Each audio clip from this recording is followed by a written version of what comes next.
Hello student, welcome to our YouTube channel daily dose of six. तो आज हम देखेंगे 10th क्लास के इलेक्ट्रिसिटी चैप्टर का एक मोस्ट इंपॉर्टेंट क्वेश्चन जो सीपीसी 2017 में क्वेश्चन आया हुआ है। क्वेश्चन में क्या है, why nichrome is used to make the element of an electric heater. तो क्वेश्चन का ये मतलब है कि नाइक्रोम का ही क्यों हम मैक्सिमम टाइम यूज करते हैं इलेक्ट्रिक हीटर बनाने के लिए। आपने देखा होगा ना, हीटर में जो वायर होता है वो नाइक्रोम का ही मैक्सिमम क्यों यूज होता है। इस टाइप के भी क्वेश्चन बहुत आते हैं, तो इसको बहुत शॉर्ट में समझते हैं कि ऐसा क्यों होता है। तो देखिए, जो नाइक्रोम होता है बेसिकली,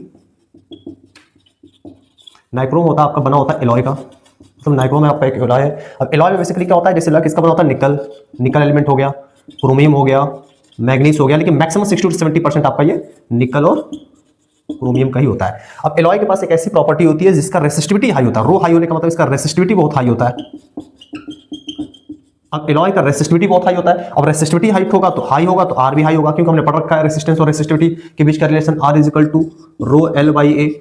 रेसिस्टिविटी हाई तो रेसिस्टेंस भी हाई। अब रेसिस्टेंस अगर हाई है, देखिए सीक्वेंस में आपको सॉल्व करना है क्वेश्चन, ठीक है। अगर रेसिस्टेंस हाई है तो हमको पता है कि हीटिंग इफेक्ट भी हाई होगा, क्योंकि heating effect Joule's of heating हमने पढ़ा था, H is equal to I square R T. यानी आपका जो हीटिंग होता है, हीट जो होता है वो डायरेक्टली प्रोपोर्शनल है रेसिस्टेंस के। इसका मतलब अगर रेसिस्टेंस हाई है तो हीटिंग इफेक्ट ज्यादा होगा, हीटिंग इफेक्ट ज्यादा होगा तो हीट ज्यादा प्रोड्यूस करेगा। और हमको देखो, इलेक्ट्रिक हीटर में हमारा काम ही क्या होता है, हीटिंग ही चाहिए हमको। आउटपुट में, इनपुट में हम करंट देते हैं, वो करंट आउटपुट में हमको क्या जाता है, हीटिंग इफेक्ट हमको देता है। इसलिए नाइक्रोम वायर का हम मैक्सिमम टाइम यूज करते हैं इलेक्ट्रिक हीटर। मैक्सिमम क्या, हम इलेक्ट्रिक हीटर में नाइक्रोम का ही यूज करते हैं, ठीक है।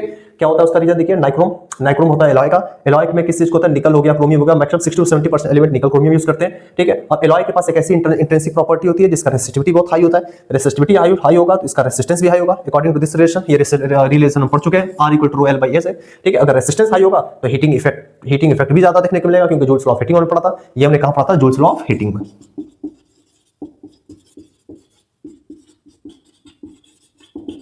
तो अगर आपके एग्जाम में इस टाइप का क्वेश्चन आता है तो आपको इस तरीके से राइट डाउन करना है कि एक चीज आपको सो सीक्वेंस में बताना है, ठीक है। तो आई होप आपको ये क्वेश्चन समझ में आया होगा और इस क्वेश्चन को अच्छे से प्रिपेयर कर लीजिएगा, क्योंकि बोर्ड एग्जाम के लिए बहुत इंपॉर्टेंट है। Thank you.